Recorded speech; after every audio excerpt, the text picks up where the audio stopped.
So today's daf is Masekhet. We are starting with the new Mishnah, which is where we left off, and we are continuing with the discussion of ornaments that cannot be worn out on Shabbat. Lo tetzei isha b'machat hanikuva. So we talked about in the last Mishnah a woman going out with a machat she'ena nikuva. When the needle doesn't have any hole in it, so then it's decorative. The problem there was not that it's not an ornament, but that it also has that it's possible that she'll take it out and show it to her friends. Here we're talking about a machat hanikuva, which means it's actually a needle that's used for needlework.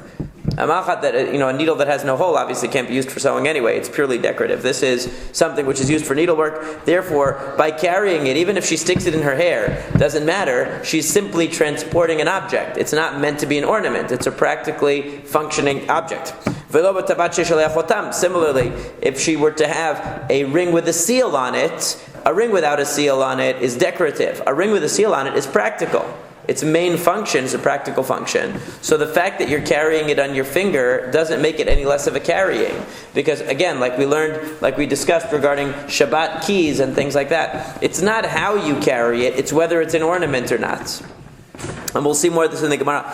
Velo bechuliyar, and she can't go out with a kuliyar. A kuliyar, the Gemara is going to explain exactly what that is. It's actually something that closes the front of her blouse, but we're going to see that. Velo b'kovelet, and again a kovelet, we're going to see what that is later. Velo b'plaiton, this is a balsam oil that she would take with her, a small container of balsam oil that she would hang on her body, and obviously that would be like their version of deodorant, but it's Chanel 5, yeah. It was their version of deodorant. Okay, but we'll see some more details. According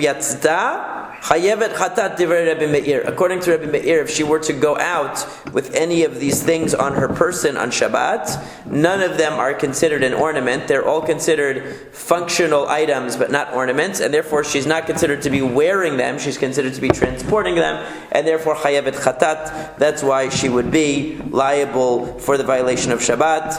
And v'chachamim potrin b'chovelet u'b'tzlochit shel plaiton, and the chachamim in two cases are lenient. The kovelet, which we said the kovelet is one of the things that the Gemara is going to explain, and the tzlochit shel plaiton is this container of fragrant oil. The container of fragrant oil, the Chachamim say, even though she shouldn't wear it out on Shabbat, we can't really say that it's not a tachshit. It is a type of tachshit. It's a type of ornament. So we're going to get back to the reason for the distinction here. But the point is that you have Rabbi Meir, who's very stringent and who's regarding these things as being transported on Shabbat, and then you have the Chachamim who are lenient at least with two of these cases. So the Gemara says as follows. Amar Ula says, V'chilufehen ba'ish. This is talking about the ring. So we said, with regard to a woman, that if she wears a ring that doesn't have a seal on it, so then it's considered to be something that we discourage on Shabbat. In other words, it was rabbinically prohibited for her to wear a ring in a place that doesn't have an eruv on Shabbat, because we're concerned that she's going to take it out and show it to her friend and she might carry it. A ring that has a seal on it, on the other hand, is not considered an ornament at all. She's just considered to be transporting the ring. So that's no good. And he says, V'chilufehen ba'ish, that the opposite is true of a man. That if a man were to wear a ring, because in those days men didn't wear rings. It wasn't like today where some men, they wear rings, or it was like Matthias has a ring right here. Nowadays people wear rings. In those days men did not wear rings ornamentally. They only wore rings that were used for practical purposes. So Ula says that if a man were to wear a ring that didn't have a seal on it, that would be considered a problem.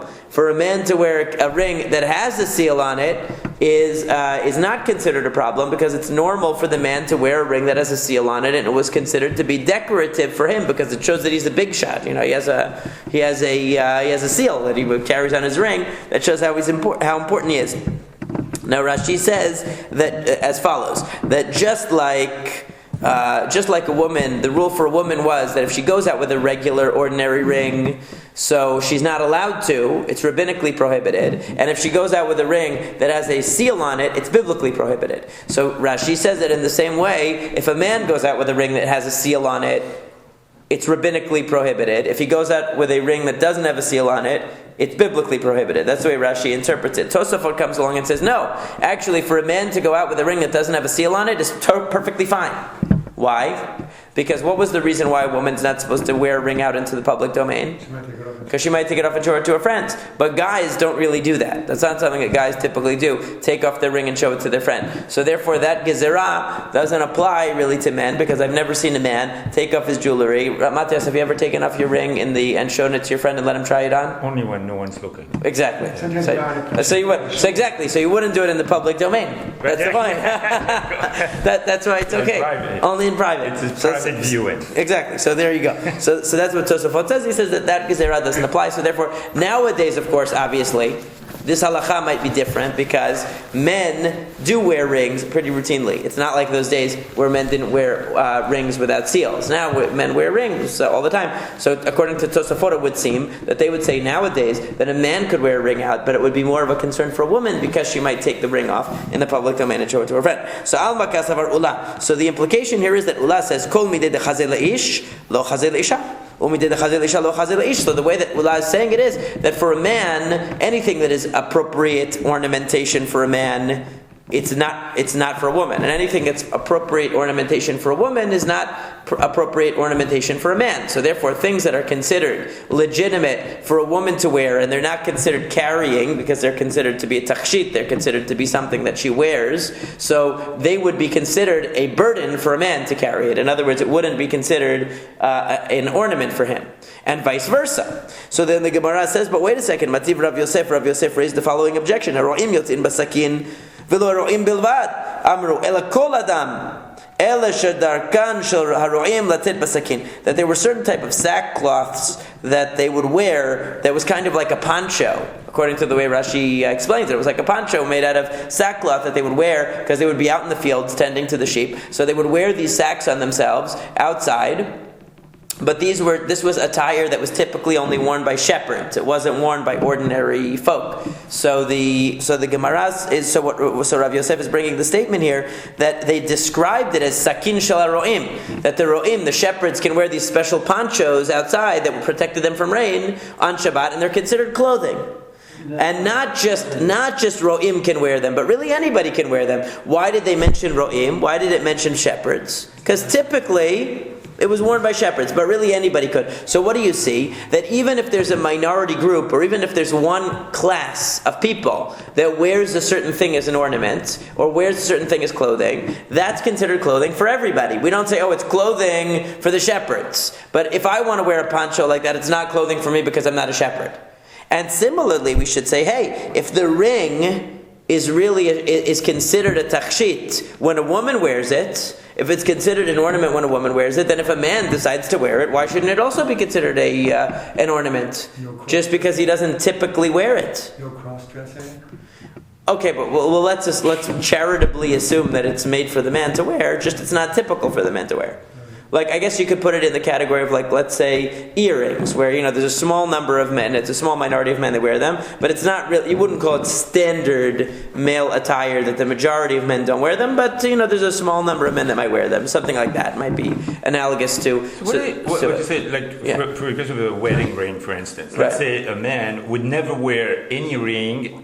But the wedding ring. Well, I would say that's pretty typical. I would say the majority of American men probably wear wedding rings. No, but the reason why he wears a wedding ring is just to show that he's married. Otherwise, he wouldn't. But it's an ornament, though.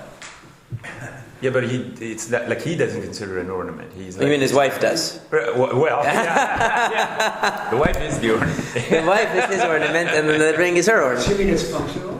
Well, in other words, it's functional. In other words, I'm wearing a ring to show that I'm married, not because I because otherwise all the girls are always, they're always approaching you. It's an ornament because you're proud to be married.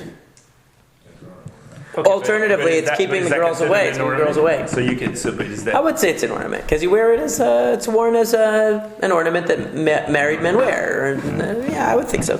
Yeah. So what is Rav Yosef showing? He's showing you that even in a case like of the shepherds, where there's a certain type of clothing that only shepherds typically wear, even if you wanted to wear it, it would be okay because it's considered attire. It's just not considered something that you would typically wear. Shepherds typically wear it, but they, from their wearing it, make it, render it something which is recognized halachically as clothing. So similarly, why don't we say here, since a woman wears a ring, okay, it happens to be that men don't typically wear rings, maybe, but you can't say it's not a tachshit. The woman is wearing it, as an ornament, so it's an ornament. An ornament's an ornament. So what does the Gemara answer? So, yeah. The shepherd wearing the clothes, right. It's because there in the Sinai, at night it was extremely cold. Right, and also, he says also, and during the day, because the sun was extremely strong, it would, like the Bedouin, we spoke this morning in the show. Yeah, they wear those things. Yeah, they look like the Mexican. They look like the Mexican things. Even more.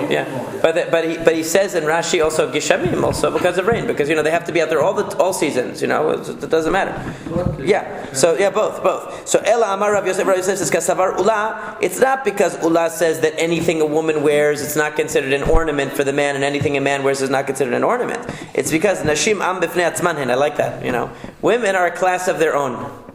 So therefore, anything what women wear and what women use is considered to be in a totally separate category. And men and women, it's not. So within one group, within men, let's say only shepherd men wear a certain type of clothing, but still for other men it's considered clothing.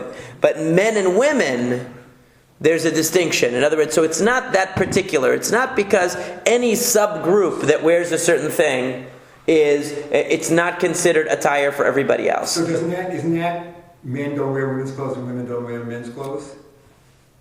Well, a ring would be made for a man, though. So we're just assuming, right? So now, if we come back to what we're saying now, so then it would turn out that maybe an earring for a man nowadays wouldn't be a problem, because even a small group within the category of men is recognized. So before we were saying any subgroup of the larger group, their ornaments are their ornaments and they're not for anybody else. But now we're saying, no, it's not true, because within gender, we don't look at, only shepherds wear that, so that's not clothing for you. We don't look at it that way. So if any subgroup wears it, it's considered for everybody to be an ornament. It's big groups. Right. But men and women are really two separate groups. That's the way that they're learning it now. So he says, Eitve will raise another objection to that. Abaye raised an objection. Eitve Abaye have motzei tefillin. Let's say a person finds on Shabbat tefillin laying out in a place where they could get ruined. So, machmisan zug echada ish ve'echada isha. This is later in the Masekhet, actually. We're going to learn this. That if you find tefillin that are thrown out in the ground somewhere, for some reason, you found discarded tefillin out in the middle of the forest. So you can't carry them in your hand on Shabbat. We're again assuming that this is not an area where carrying is permitted. So what do? You can wear them, even though it's Shabbat, wear them one pair at a time, bring them inside, and set them down. Go back outside, put on another pair, wear it inside, put it down to save it from being destroyed. And it says, Echada ish ve'echada isha, whether it's a man or a woman, which means even though a woman doesn't usually wear tefillin.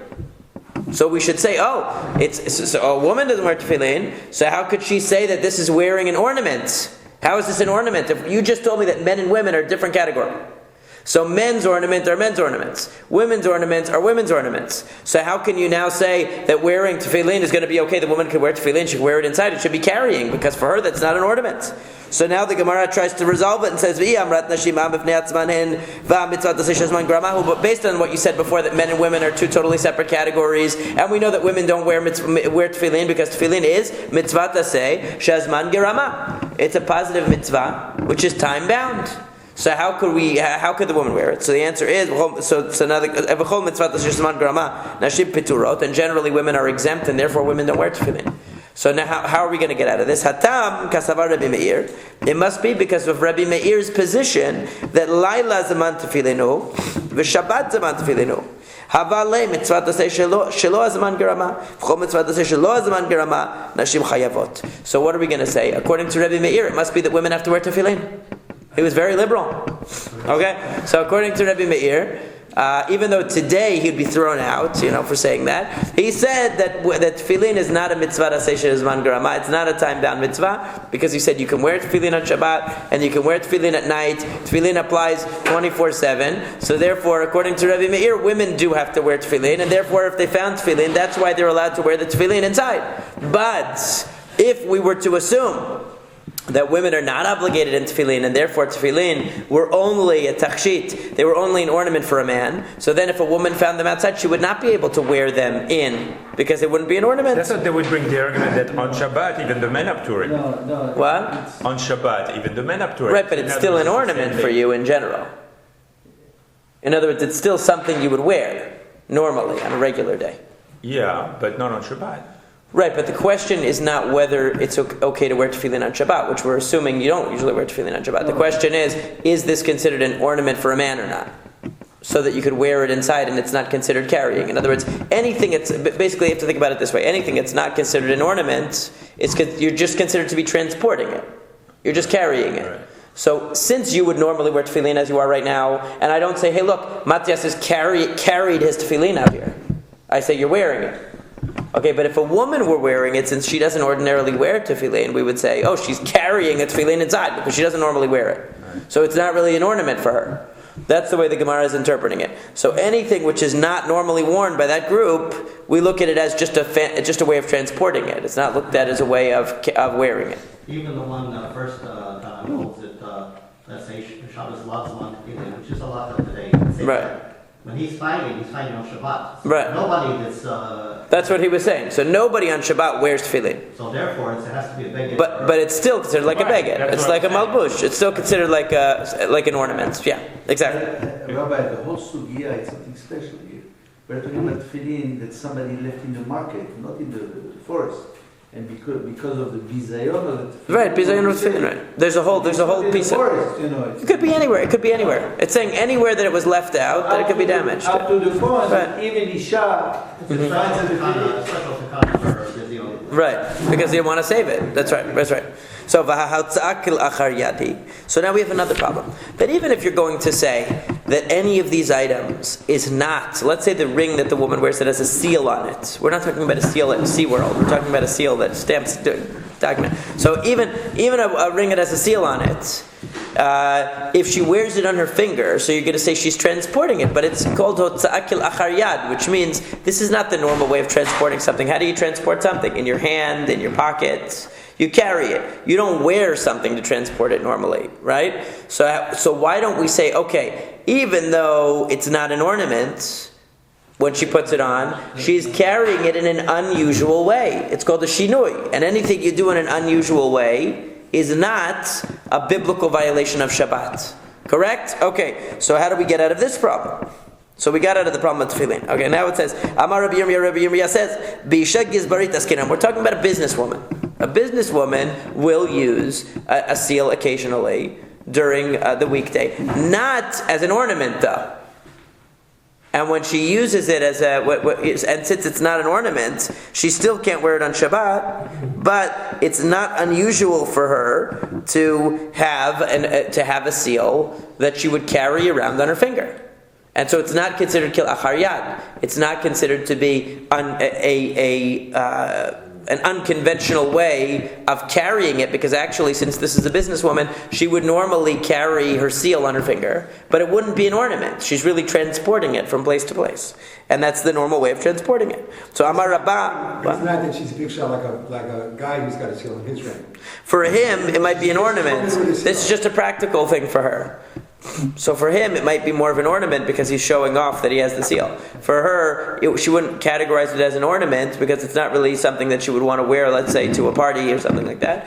But it's something that she would wear for practical reasons so that she doesn't lose it. Like people who work in certain offices, they have to wear a tag, or something like that for practical reasons. It's not an ornament. We wouldn't say you could wear that on Shabbat because let's say a badge or something that shows, we learned about badges. Those are not considered ornaments, really. If the only reason you have it is because you need to, like that. So Amar Rabba says, Teratzda isha ish ma'ikala mimar. But what about the man's case? In the man's case, the reverse case. So we see now you've explained that. So if the man never wears a ring, so the fact that he's wearing a ring in this case, still, even though it's not an ornament for him because he wouldn't normally wear it, we can't call it the normal way of carrying, can we?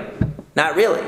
So how can it be considered carrying? So Ella Amar Rava Pa'amim Shadam Noten Lishtot Tabat Sheishalech Otam Lo Licha Lekufsa Umanichata Biyada Ad Shemagat Lekufsa Pa'amim Shaisha Noten Lebala Tabat Shenalech Otam Lo Licha Etzel Uman Letaken Umanicha Biyado Ad Shemegia Etzel Uman. So basically what it means is like this, that since sometimes, true, it's not common for a woman to wear a ring with a seal and it's not common for a man to wear a ring without a seal. But if your wife gives you a ring and she says, take this ring to be fixed, you don't want to lose it. So what do? You might put it on your finger to carry it over to the jeweler because you don't want to lose it. And if the man says to the woman, here, I want you to take this ring with the seal on it over to the bank or over to wherever, can you take it for me? What's she going to do? She's going to put it on her finger in order to carry it. No, on a regular weekday. So since on a regular weekday there are circumstances where that would be a mode of transportation. The guy is not saying, hey, look, I have my wife's ring on my finger. It's not an ornament. He doesn't want people to see that. Just like if you have to ever have to carry your wife's purse, you don't want to put it over your shoulder because people are going to say, why are you wearing a purse? Hasn't it happened? Men are always finding themselves in this kind of situation. Where you put your coat on top. Right. You don't want to. So it's the same thing. So would carrying a purse over your shoulder be a normal? That would be transporting. You wouldn't. Occasionally, you might have to carry your wife's purse, but you wouldn't want to do it that way. So you might put a ring on your finger momentarily in order to transport it, and since it's sometimes a way of transporting things, not just a way of ornamentation, but sometimes that's the way people transport things, so therefore it's recognized as a way of legitimate transportation. Just for example, putting a pen in your pocket here is definitely considered a normal mode of transportation, not just in your hand. Right? So, okay. So now we said like this. So that's why if somebody wears a ring that's not their appropriate attire, so the woman wears the ring with a seal on it, or the man wears a ring without a seal on it on Shabbat, we look at it as carrying because it's a normal mode of transportation. But it's not something that person would normally wear as a type of ornamentation. So therefore, it's not viewed as unconventional from the transportation standpoint, because a person might convey an object on their finger like that. It's not considered an ornamentation because the item is not appropriate to the individual.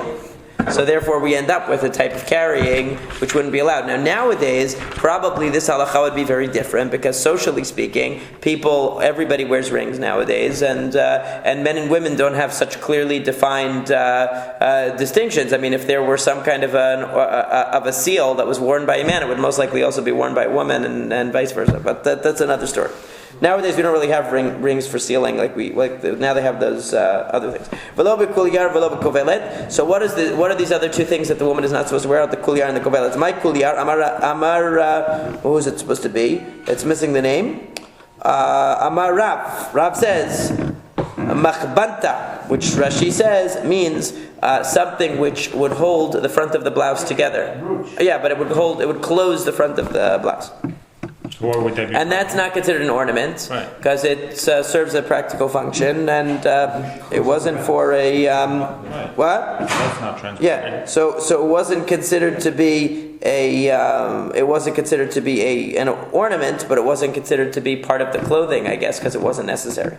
Kovelet, what? So it is carrying. So it would be, yeah. Why wouldn't? I don't know why it wasn't. For some reason, it wasn't considered necessary. For some reason, it wasn't considered necessary. Yeah, it's that one. It's difficult to understand because it would seem like it could be an ornament, but I guess it wasn't. Kovelet amarav chomarta de pilon. So this is basically a thing of spices that they would put around their neck. They would put on their body. If they had, again, this was a sweet-smelling spices for people who had body odor. So it's something that people would wear like deodorant, but instead of putting deodorant on their body, they would wear it like the oil. This was the spices. So that's what Ravasi said it was too. So the rabbis taught. Rabbi Meir says if you wear one of these deodorant packs on Shabbat, chayevet chatat, the woman is actually considered to be carrying something and violating Shabbat 100%. The rabbi says she can't wear it, but if she did, it's not a biblical violation of Shabbat. It's a rabbinical violation because we're worried that she's going to take it off and carry it in the public domain. Rabbi Eliezer says, he says not only is it not a biblical violation of Shabbat, it's not even a rabbinical violation of Shabbat. It's perfectly permitted. What is the basis for the argument? Rabbi Meir says it's simply a burden. You're carrying something that it's not an ornament. If anything, basically Rabbi Meir is saying anything it's not considered an ornament, a piece of clothing or a piece of jewelry, it's a masoi. It's considered a burden. So since it's not an ornament and it's not a piece of clothing, you're carrying a bundle of spices around your neck, it's a violation of Shabbat. What do the Chachamim say? The rabbis say, you know what? We believe that it really is considered a tachshit. It's considered an ornament because the purpose of it is to give you a good smell. And that's also a type of beautification. However, since we're concerned you might take it off in the public domain, we are concerned that you might carry it and therefore you can't wear it. Rabbi Eliezer says, and this is very common sense sounding, that who is the type of person that wears this type of thing? A person with a bad smell. Could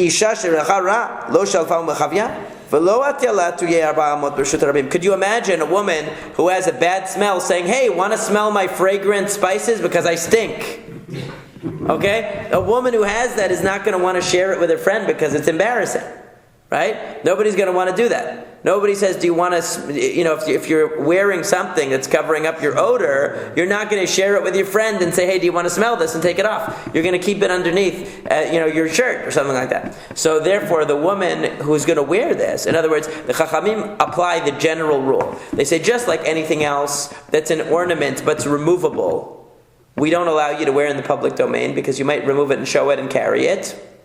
We're going to apply the same rule here. Rabbi Eliezer says, if it's a type of ornament that the person who wears it is not the type of person who would show off their stuff in the public domain, then we allow that person to wear it. Like, for example, Rabbi Eliezer's Lishitato is going according to his usual position because earlier in a couple of dapim ago, he said that if it's a type of ornament that's only worn by an Isha Chashuvah, this was on Shabbat, I think the daf on Shabbat was, that if it's worn only by an Isha Chashuvah, she's allowed to wear it. Why? Because an Isha Chashuvah is not going to take off her ornament and show it to her friends. It's low class to do that. A high class person is not going to do that. So in other words, if the very nature of the ornament is such that it's worn by a person who wouldn't show it off in the public domain, either because they're too high class to do that, or because they're too stinky to do that, in this case. So therefore, it would be allowed. That's what Rabbi Eliezer says. The Chachamim say, no, we have to have one rule for everybody. They don't look at the particular ornament like that.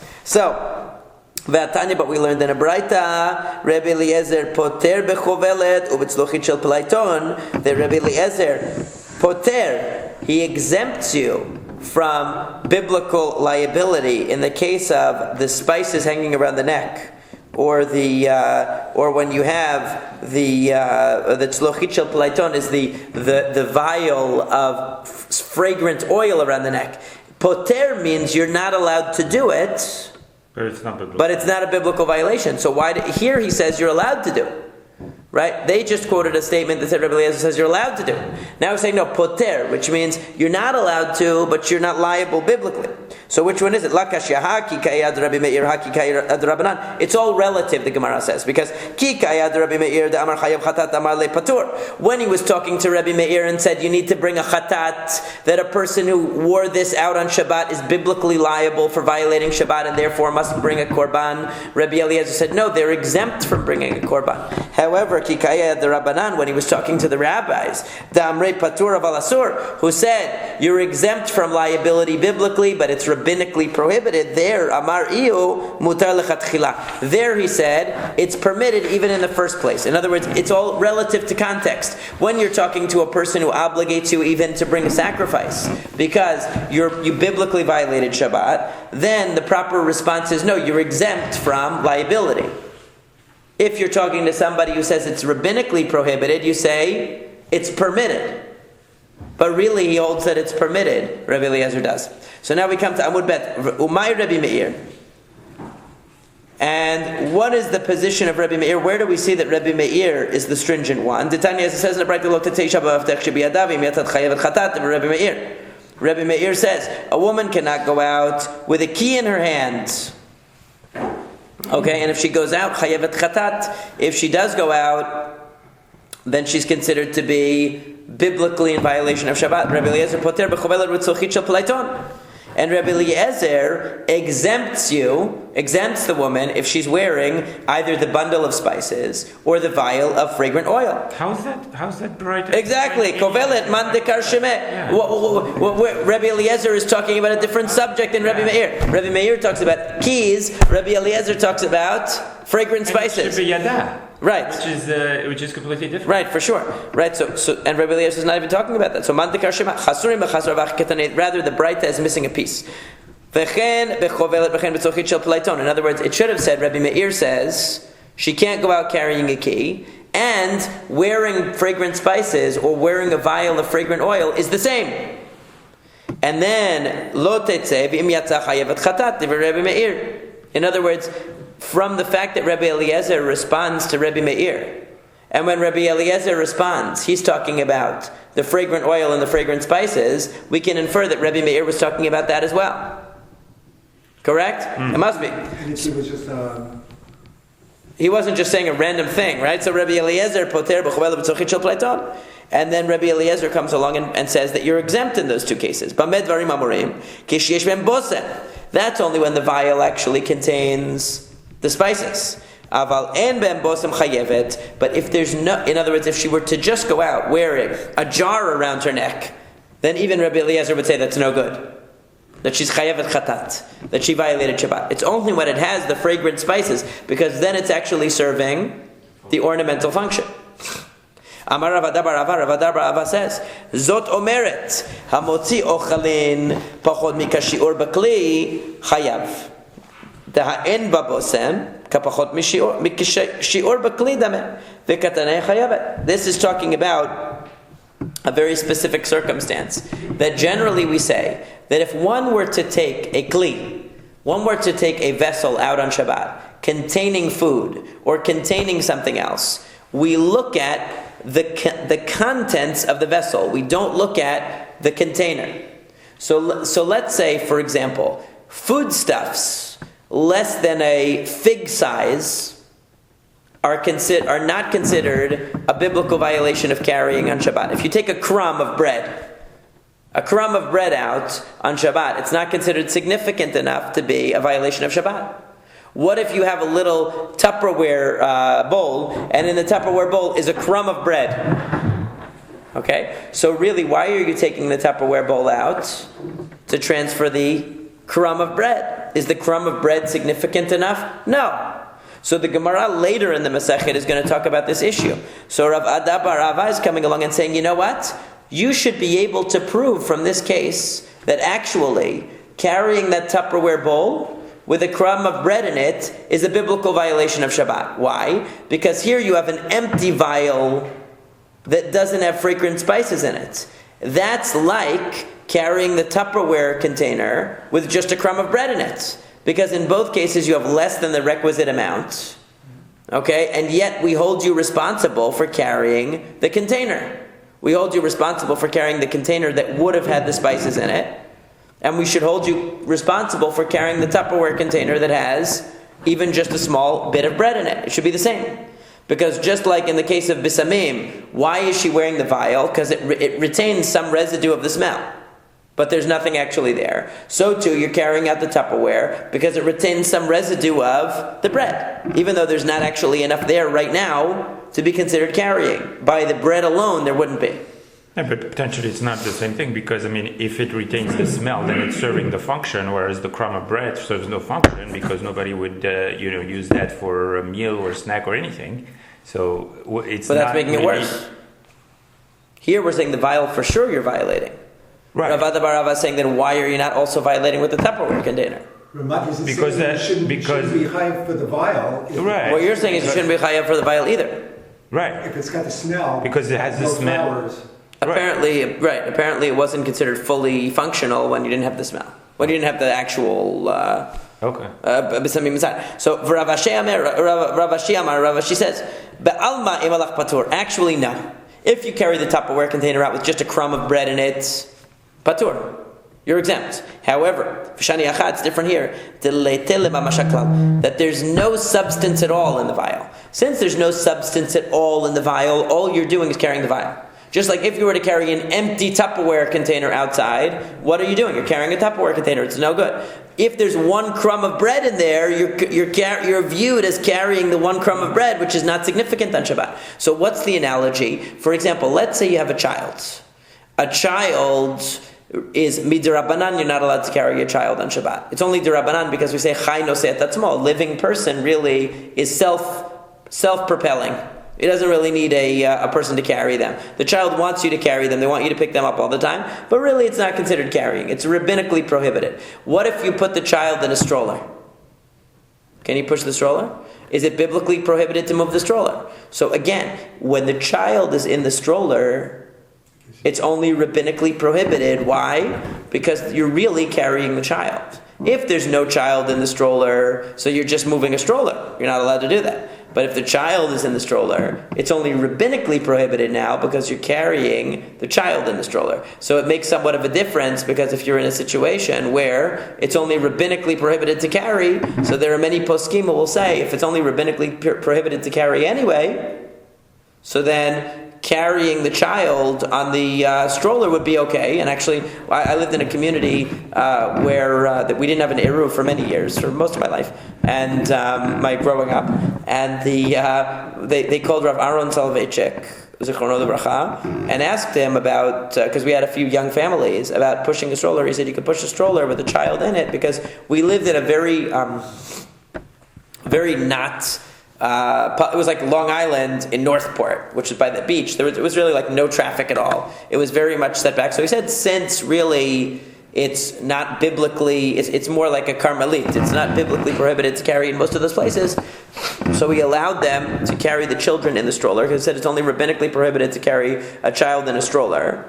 Because the stroller, you can't have anything else in the stroller. Right? You can't have anything else in the stroller. Yes, right, you can only have the child. Right. So then they would allow it. So and this also the issue that would come up sometimes when the eruv would come down. That would be the same. It would come to shul that have the kids in strollers, and then they would announce the eruv is down. Right. And now you start. Yeah. So Rav Aaron said that Rav Aaron Soloveitchik said that if the child. If the eruv is down, he would say that you could actually push children in the stroller just without anything else in the stroller. Yeah, you would say that. Anyway, okay. So so that's what the bottom line was. So that's why the vial by itself is no good. Vial with a crumb of bread and it is good, not good, but it's only rabbinically prohibited. Okay, so now we come to a little bit of Agarata. Bereshit Shivanim Mishachol. This is from, what is this from? Sefer Micha, I think. Sefer Micha. Amos. Okay, Amos. I knew it was Treyasar. Okay, yeah. So it's Amos. So Bereshit Shemanim Imshachum. So the finest oils. This is describing how the leaders of the time didn't care about the impending destruction. They were living in the lap of luxury. They were using the finest oils. What are the finest oils? Amar Rav Yehuda. Amar Shmuel. Rav Yehuda said that Shmuel said, Zeh Pelaiton. This is talking about balsam oil.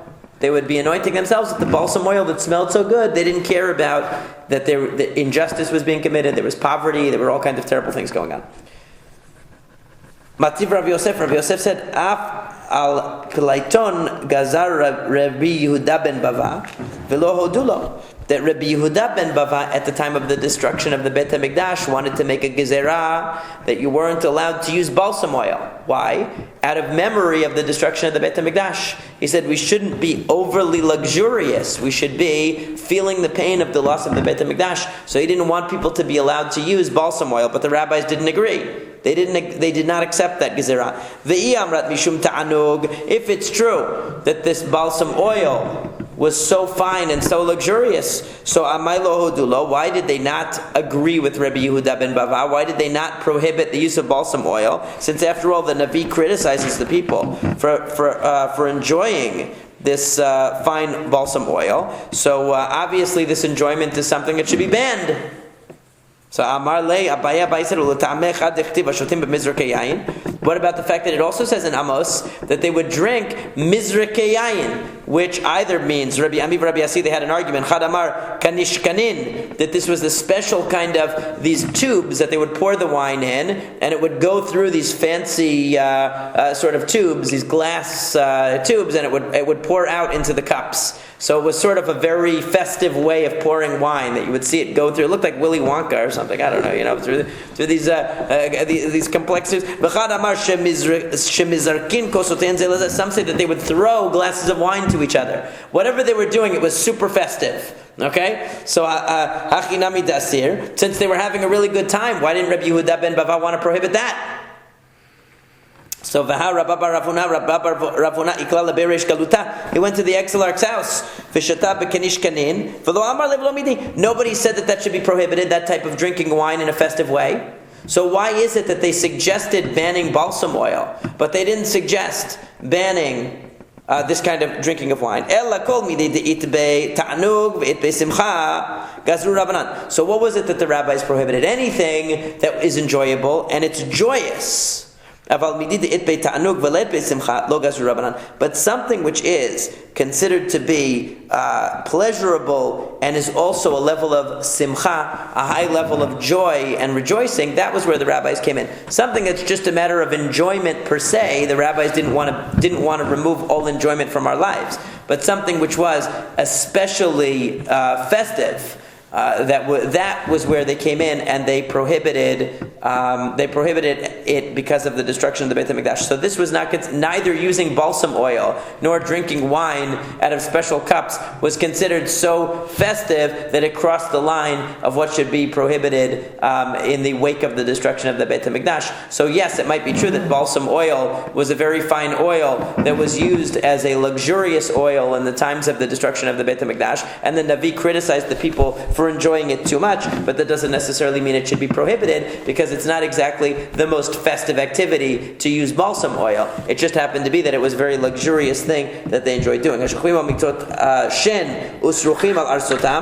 now it goes on with Amos describing other bad things that the people were doing in their luxurious ways as they allowed everything to crumble around them. What this means was that they would go to the bathroom right next to their beds. They didn't go out to the outhouse, but they would go right there in front of their beds. Megadef bar Rabbi Abau makdes. Ihachi ainu dechtiv lachen ata yiglu b'rosh kolim. Mishum demashitinin mayim b'pnei mitotehem arumim yiglu b'rosh kolim. Is it really so bad to urinate in your bedroom? Because in those days they had chamber pots. Okay, is it really so bad that this should be the reason for the exile? Is that really what it's talking about? When it says usruchim al arsotam, that they were laid out on their beds, that this means, and suruchim also has the meaning of like saruach, disgusting. Okay, but what's so disgusting about that they should be exiled for the way that they go to the bathroom? Okay, mishum. So that makes sense. Rabbi Abba says, this is talking about people who would eat and drink together, and then they would put their beds together. That they would trade wives.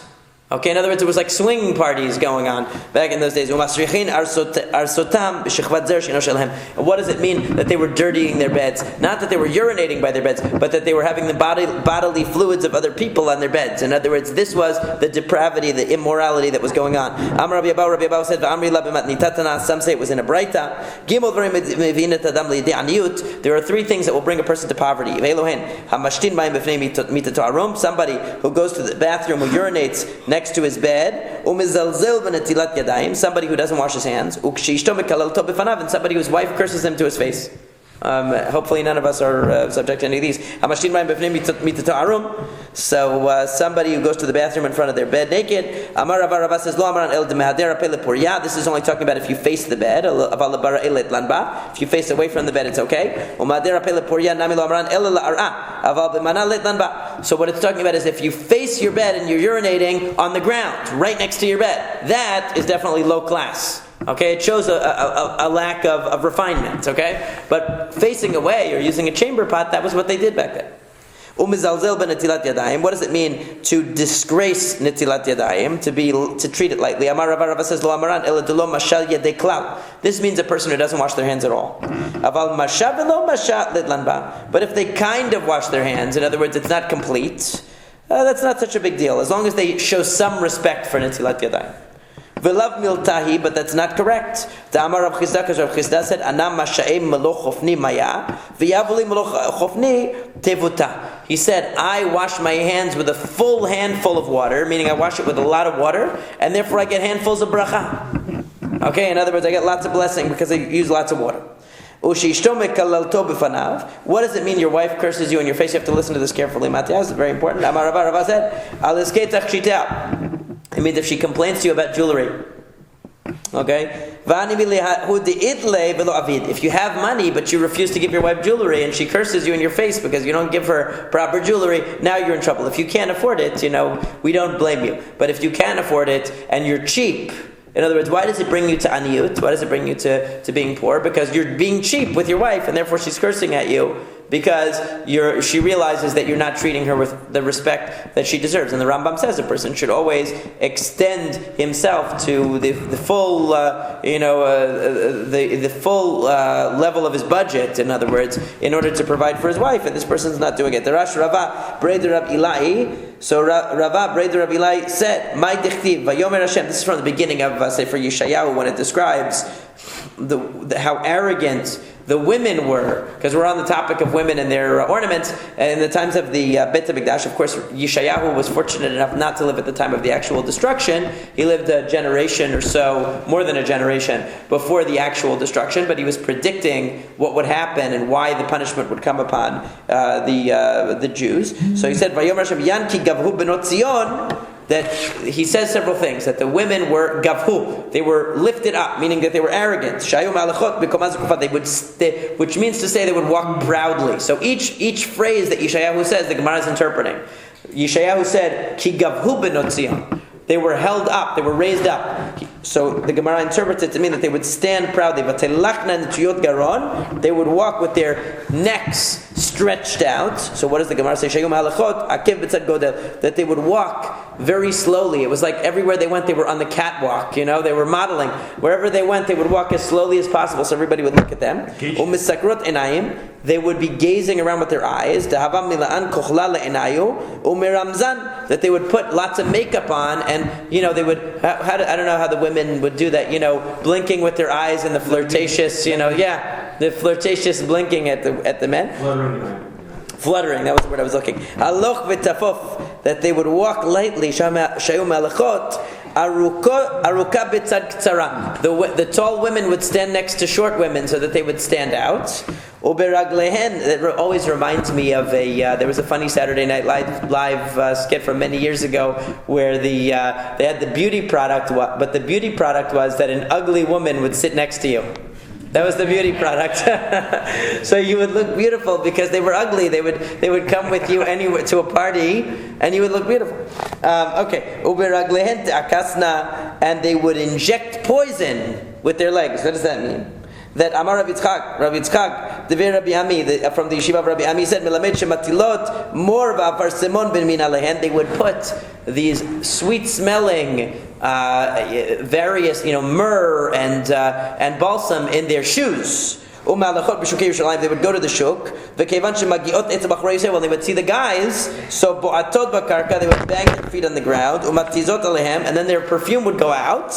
Umachnisot and yetzahara. And then they would put the Yetzirah into the men, ke'eres bakaus, just like a viper has its venom. So this is what they would do. So it's talking about married women looking for single men, obviously, because if they were going looking for shidduchim, it might not be so bad. My paronutahem.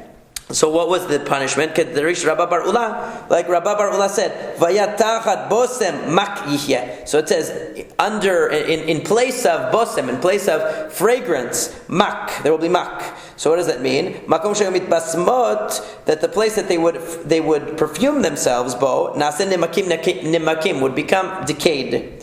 V'tachat chagora nikpa. And in the place of a belt, and you see here that Rashi had Yiddish, because he says a bendel. Okay? Instead of a belt is nikpa, would be bruises. Makom shayu chagurot betziltzul, the places that they would have these nice belts. Nasa nikafim, there would be bruises. V'tachat maseh miksha korcha. And instead of a fine embroidered hair, in other words, finely braided hair, they would have korcha, baldness. The places that they would be beautifying themselves would be all balded with bald spots. Not that there's anything wrong with being bald, that's wonderful, but not for women. And he says, instead of pitigil, machgoretzak, there will be a wrapping of sackcloth. So what does pitigil mean? So it means, and this is a very interesting euphemism, and I will leave it to your imagination, or maybe not. These are the openings that lead to joy, which is a euphemism for for relations. The parts of the body that lead to joy. Petach of gil. So yul machgoretzak will have instead sackcloth around them.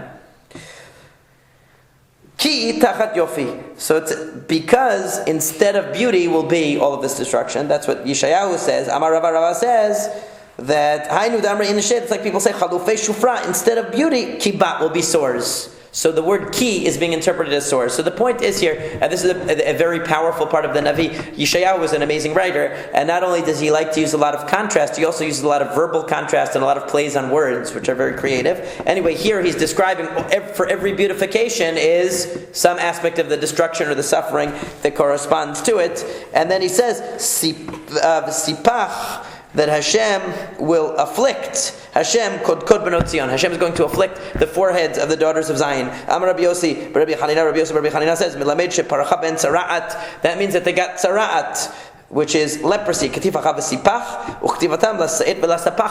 sipach is a reference to sapachat, to tzara'at.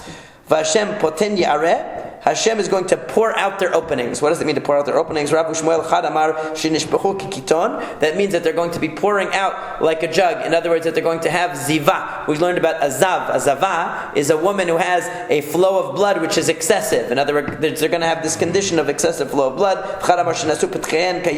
Another one says that they're going to be covered with, they're going to become hairy like a forest. In other words, that they're going to have excessive hair growth all over their bodies and therefore will be unattractive. But the point of this is that all that they invested in beauty is going to be reversed, and they're going to become disgusting as a result of their immorality. Amar Rav Yehuda, Amar Rav Yehuda says that Rav said, Anshe Yerushalayim, Anshe Shachatayim.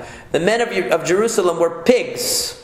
Okay, they were that's what we would call them today. In other words, it means that they had low class. They would talk about things without class, undignified. Adam omer lechavero, a man would say to his friend, they would use all these euphemisms for their sexual exploits. So one would say, how did you dine today? Yeah, bapat amela or bapat she'ena amela. Did you dine on bread that was kneaded well or not kneaded well? Meaning, with a woman who was already experienced or with a virgin woman? Okay. Bayain gordali or bayain chardali. Did you have white wine or dark wine? Meaning, was it a light-skinned girl or a dark-skinned? B'meisev rahab or b'meisev katzar. Was it a wide bed or a thin bed? Meaning, was it a large woman or a thin woman? Now, back in those days, they had kind of the opposite beauty standards of today, where they thought that the large woman was better than the thin woman. Today, everyone's obsessed with being skinny. B'chaver tov or b'chaver ra. Was she a beautiful woman? Literally, that means a good friend or a bad friend. Meaning, was she beautiful or ugly? Rav Chisda said, "V'kulan liznut," and all of this is a euphemism for sexual immorality. Amar Rachava, Amar Rabbi Yehuda. Rachava said that Rabbi Yehuda said, "Atzei Yerushalayim shel kinamon hayu," that the trees of Jerusalem had the smell of cinnamon. Ubeshesh hayu mesikin mehen, and when they would burn, when they would make in their fireplace, they would burn the wood because it smelled like cinnamon.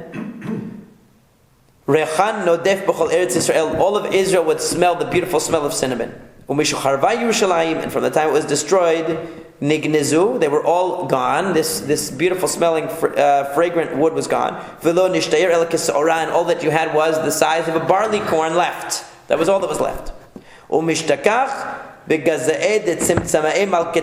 And the only one who had a little bit of it was in the storehouse of a woman, a queen known as Tzimtzama'e Malketa, which either means literally that was her name, as Rashi says, that there was a queen that kept some small bit of this as a remembrance, as a zecher, to the fragrant wood that they had, or as some of the Mefarshim interpret it as a euphemism, because tzimtzum means to save, to contract.